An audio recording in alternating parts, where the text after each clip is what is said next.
Happy Camper Radio, episode 30. Come on, let's go camping.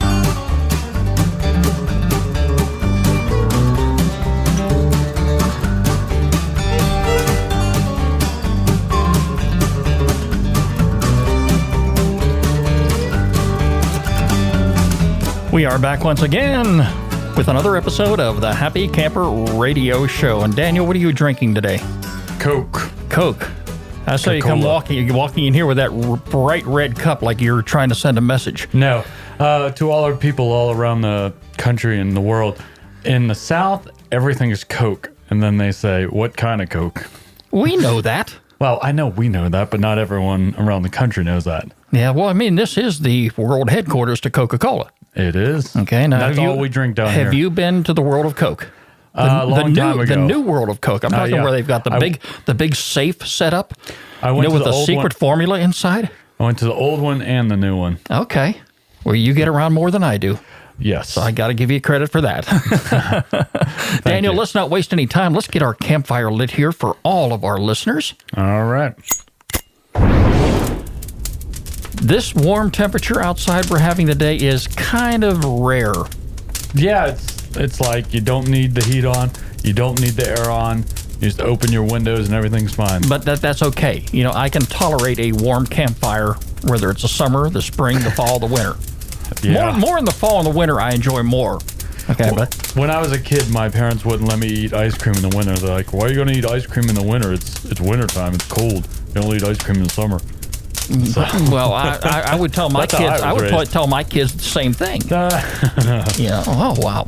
Oh, but anyway, boy. Daniel, I tell you what, we've had a great week here at the show, and I do want to give a shout out to a couple of our listeners who wrote in this week. Actually, we have Jennifer Rails who liked us on Facebook. Jennifer, welcome aboard. Also to Terry Edwards, who is local, and I had an opportunity to meet and chat with her. Oh wow. And also, let's give a shout out to J.D. Sutter from Arizona.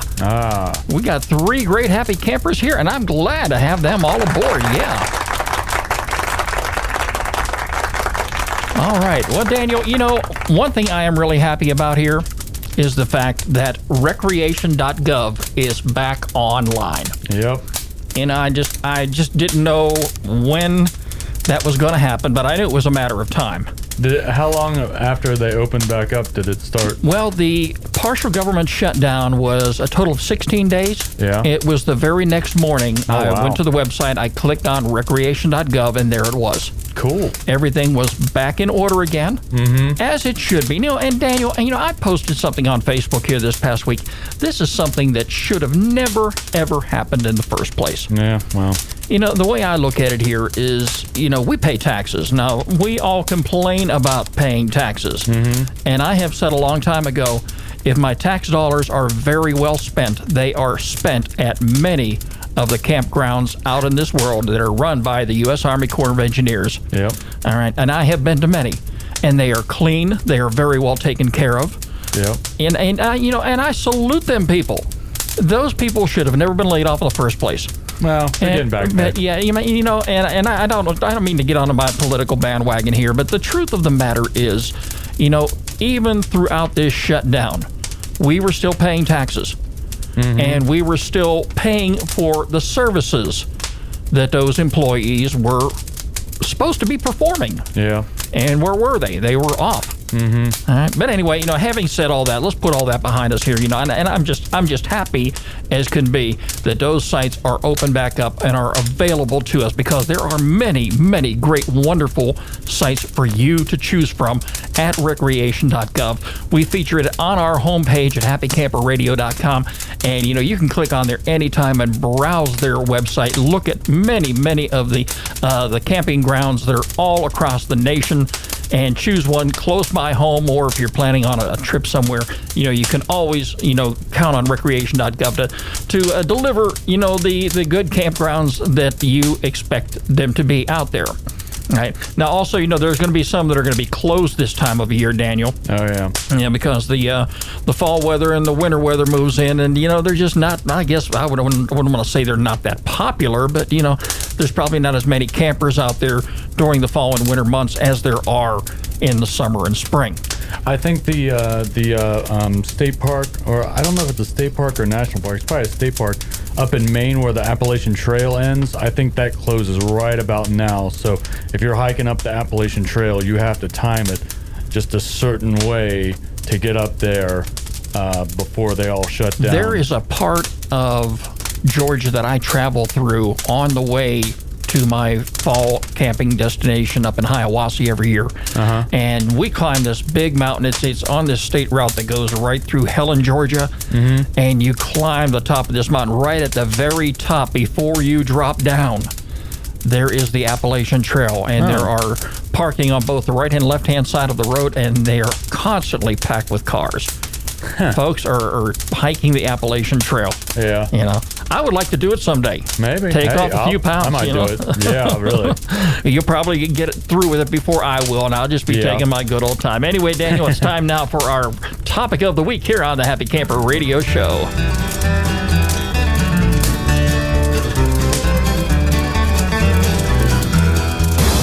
Daniel, I expected you to take the lead on this one. Oh. This week we're going to be talking about hammocks. Yeah? Total relaxation. That's your subject, isn't it? Well, it is. I'm all about doing. No, it is. I am about relaxing around the fire. Right. But, you know, whether or not I want to lay in a hammock and do that is another matter. Okay, but, you know, I'll tell you, I think it's a great topic for us to talk about here because there are many great styles and designs that are out there. And, you know, and one of the things about buying a hammock, you've got to do your homework before you do anything. Yeah, before you even consider going out and throwing money down on the table to purchase a hammock, you've got to know what's out there, what's available to you, the different styles, the different models. It's almost like buying a tent in a way. Maybe. Well, you know, look at it this way, Daniel. It's an investment. Yeah. It is. Here's the thing. With tents, you can kind of go cheap if you don't do it that often and it's not raining and you won't expect any bad weather. But with hammocks, if you buy a cheap one, it's gonna break. I've had so many experiences buying cheap hammocks. It's just not worth it. Kind of like that cheap camping chair that I bought. I took your lead for a moment. Never again. Yeah, I'm telling you, you gotta put some money down for a hammock because, you know, you want it good quality. You want it to be able to, you know, withstand your weight, withstand the pressure, and, you know, I don't know, all the beating up that you're going to do to it, and, you know, perform time after time. And I bought a cheap one from like a Dollar Tree. Well, it wasn't a Dollar Tree, but it was like a Dollar General or something. Like, ooh, I think it was like $10, and that thing was. Well, many years ago, as the kids were growing up, and I still had plenty of things that I had to do. All right. I remember my wife, I was encouraging her to buy me a hammock for my birthday. And her excuse was, no, I'm not going to buy you a hammock because you're going to be spending too much time in it. And, you know, and she's right. Right. She's right about that. But eventually, you know, she did buy me a hammock. And, you know, even though her heart was in the right place, the hammock was just too small for me. Yeah. Because I'm a big guy. Yeah. Right. You know, and, you know, you've got to consider the size of the person that's going to be using the hammock. All right. And that's why I say that if I'm going to go out and buy a hammock, I'm going to make sure that it fits me, that I'm going to be comfortable in it, that it's going to last me for several years to come, and I will be able to use it time and time again on each individual camping trip. Now, have I ever purchased a hammock to take on a camping trip? No. Will I? I don't know.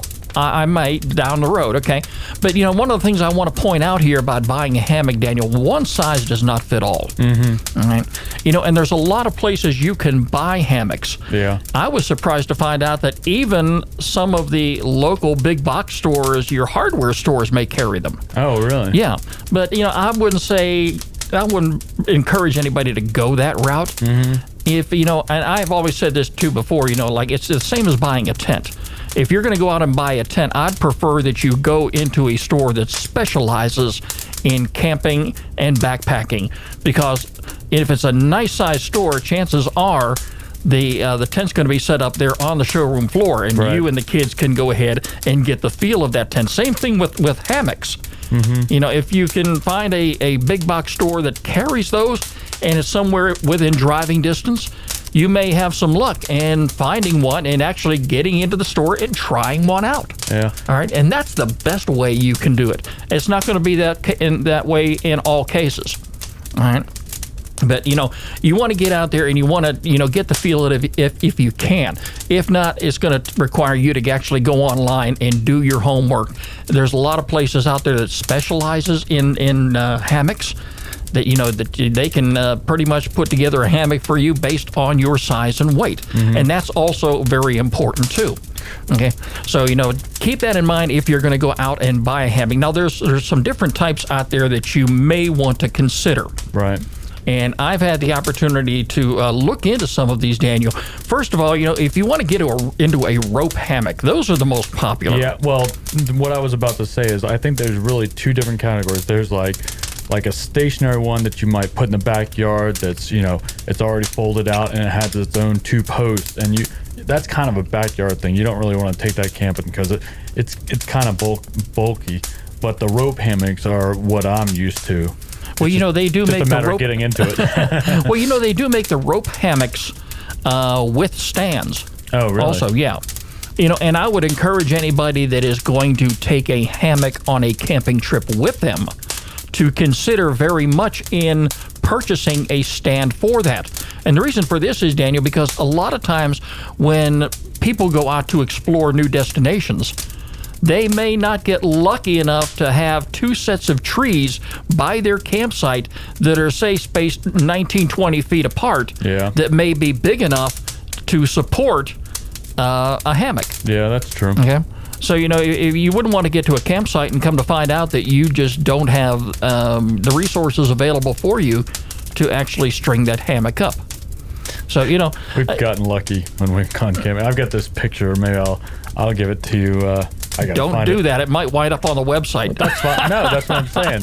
It's me and this hammock my dad always had. I think he still has it, but you have to unfurl it, and I'd try to get in and I'd fall over it. It's tricky getting into those things. You've got a picture. From what you described, you ought to have a video. No. That would be worth posting. When rich people had video cameras. Okay. All right. Well, hey, today everybody has one. We've got them on our iPhones. We got them on our smartphones. Yeah, and they're all over the place. You never know when you're going to snap a good picture or roll on a good video. Right. Okay? But, there's like I was saying here, the rope hammocks are very, very popular. And there's a couple different styles of rope hammocks you may want to consider when making your purchase here.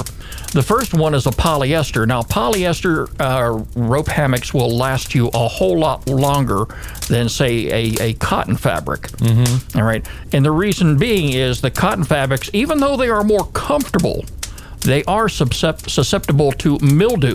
Mm. Okay. Yeah. And they're going to wear out a lot faster in the outdoor environment. Of course, on the other hand, if you're someone like myself that takes very good care of his gear, right? Okay, and that means if I've got my hammock set up and I know there's going to be some rain showers coming through, even they're not going to last. Mm-hmm. I will pack that up. I will roll it up. I will tuck it away. It's going to be dry. It's not going to be susceptible to the elements of nature out there. Yeah. Okay. But if you want to consider a hammock, again, like I said, the polyester is not as comfortable as the cotton ones, say. Mm-hmm. Okay, but it is going to last you a whole lot longer. Now, another type of hammock you may want to consider is one made of fabric. Mm-hmm. Now, you've seen these before, Daniel. Yeah. All right. They're great for the cooler temperatures, say if you're going camping this time of year. Yeah. Yeah, most definitely. It's the type of a hammock that you want to consider bringing to the campsite with you, because you'll relax in it. You're not going to have to worry about airflow. You're not going to have to worry about, the cool temperatures getting up into your clothing, as opposed to sleeping on a rope hammock. Yeah. All right. And they don't allow for the airflow. And, in this type of year, you're really not too concerned about that. Yeah. Okay. And you won't get those little things from the rope hammocks, like the indentions in your skin. Yeah. Have you ever seen those things? They're called like sky chairs. They're like a cross between a hammock and a chair. Yes. But they hang from one post. Exactly. Those are the type of hammock seats that that in the event you're not in the mood for laying down, but you want to have something you can just sit in, and you can swivel and rock back and forth. Yeah, I mean that's also an idea too. Okay, now something you all might want to consider. All right, is the quilted fabric. Oh, I love quilts. Yes. I'm a big quilt fan. If you're going to, relax in your hammock, and if you're a big camper like I am, this time of the year where you really enjoy the fall and winter camping. And, Daniel, I've got a camping trip coming up here in 3 weeks I'm really looking forward to. Okay? Not that I'm going to go out and buy a fabric-style hammock. Okay, but if I were, this would be the type of weather to really enjoy that in. Yeah. Okay, because, your quilted fabrics are going to be made of a thick lining, and that's going to prevent any airflow, and it's going to help you retain your body heat. Yeah. Okay, so, there's quite a few choices out there. Again, like I say, get online, do your homework, and you really may be surprised what's out there. Yeah. You also got to consider, too, not only the fact, of your height, you've got to consider your weight. Yeah. And you also got to consider, do you want a hammock that you're going to share with your better half? They make them too. I've never had one of those. Well, hey, I've tried to do that. Well, if you're a young family and you got a husband and wife and you got a couple kids and you're only going to be buying a hammock for one person, you better be prepared to share it. Because everybody's going to want to use it at one point or another. I always used my parents. If my kids were young again and we were going camping, yes, I would buy a community hammock. I says, nobody sits in my chair. Right. Okay, but the hammock, that's a totally different story. You cannot deny your family the absolute right to lay and relax in the hammock. It is a different way to sleep. I mean, it's kind of tricky sleeping in these because, like when you're in a bed and you want to roll over, you can't roll over in a hammock. Well, they have those ones that, that you see mostly in the yards that you can roll over maybe, but in those string hammocks, ugh. Yeah, you've been watching too many reruns of Gilligan's Island, haven't you? If you roll over, you might get hurt. Yeah. Which brings up another subject here, Daniel, too, is, you can get these hammocks with or without spreader bars. You know what a spreader bar is? Yeah. These are the bars that are situated at the head and the feet of the hammock. And it provides the hammock the ability to stretch. And, you're basically getting more room that way.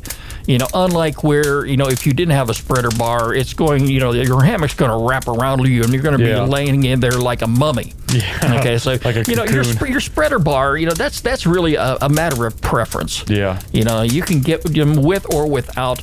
But again, like I say, if you're going to be going camping and you're going to want to take a hammock with you on your camping trip, I would by all means consider bringing along a stand for it. Yeah. Invest that little bit of more money that you're going to need to accomplish that goal. They make some hammocks out there, some stands, should I say, with some metal poles that assemble together.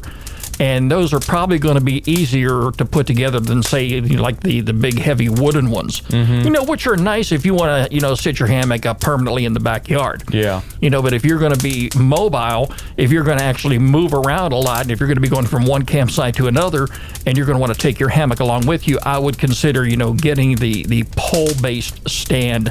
And this way, you'll be able to accomplish your goal that way. Well, here's my question. How high does it put your hammock when you put them on these stands? Because like for a lighter person, it won't weigh down as much as if a bigger person, you might be laying on the ground if you don't have it up high enough. So how does that work, Well, Daniel, I can't really give you an answer for that. But again, that's why I highly encourage anybody that has the ability and the opportunity to go to a camping supply store that have them on the showroom floor and find out that way. Just climb in them and test them out. If you sink to the concrete floor, that is not the hammock for you. And I would be very cautious about that myself because not only am I a pretty tall guy, I'm a pretty heavy guy too. Well, whenever I put up a hammock like between two trees, because that's the way I always did it, I'd always put it up really high and I'd always jump in. That's why it was kind of tricky. But once I was in, I was in. You actually jumped in. You didn't. Yeah. Daniel. If acrobatics. Well, that's not what we're trying to teach our young kids here now. Hey, Right. you only live It's once. the same way. YOLO. You may be right about that, but it's taking care of your equipment is very, very important. And you don't want to be roughhousing with your camping equipment. Yeah. Because if you do, then your equipment is not going to last all that long. Yeah. So you're going to want to go ahead and make sure that if you got youngsters there and you want to go ahead and allow them to enjoy it, make sure that there's no roughhousing going on. Yeah. Because again, it's gonna take some wear and tear on your equipment, and next thing you know, you're going to be out replacing it a lot sooner than you really wanted. Our phone number here is 404-537-CAMP. It is the Happy Camper Radio Show with Skip and Daniel, and today we are talking about hammocks. It's the total relaxation, and it's something you really want to enjoy as part of your camping expedition, your camping exploration. We do it all. We try to do it all right here on the program and introduce you to some new products that are out there. Now, Daniel, one of the things, you're probably not going to have to worry about this at all. But, if you've got any young children, I mean very young children, your kids are these days, they're very inquisitive. Right. And they're going to want to enjoy that product just as much as you. Yeah. Now, I highly encourage anybody who buys a hammock, especially a rope hammock, and if you have young children, please keep an eye on them. Yeah. Okay? Let them enjoy it. Let them climb into it. Let them roll around and relax and everything, but don't take your eye off them because, especially with these rope hammocks, kids can get caught up in them, and you don't want that to happen without adult supervision around. Yeah, that's what I did when I was a kid. Me and the neighbor kids would play in the backyard in a hammock, and we try to flip each other upside down. It was a good time, Skip. You had a good time with it, but I guarantee you were under the watchful eye of somebody. No. This is back in the 80s when we did our own thing. Okay, well, we want to try to encourage safety and make sure everybody that does go out there and enjoys camping has a good time and does it safely, no matter what it is that you're doing. Okay. All right. It's time now for our featured campground of the week here on the Happy Camper Radio Show. Daniel, we have got a great camping destination we're going to take our listeners to.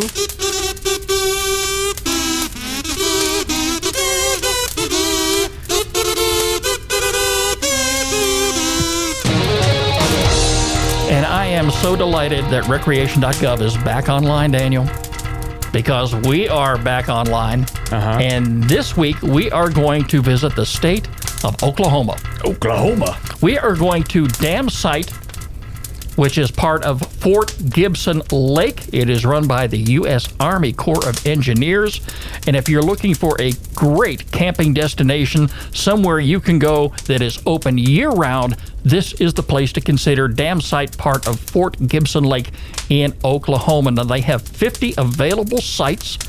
They are equipped with electricity, so folks just like you can bring your camper and your RV. Well, I guess that you'll have to find out when you get there. I need my cable. They do make some. They do make some of these campgrounds today that they've got cable plugged right into the post there where you hook up your electric and everything. That and Wi-Fi, you can't go wrong. Yeah, and before Wi-Fi was around, they had telephone connections there, so you can.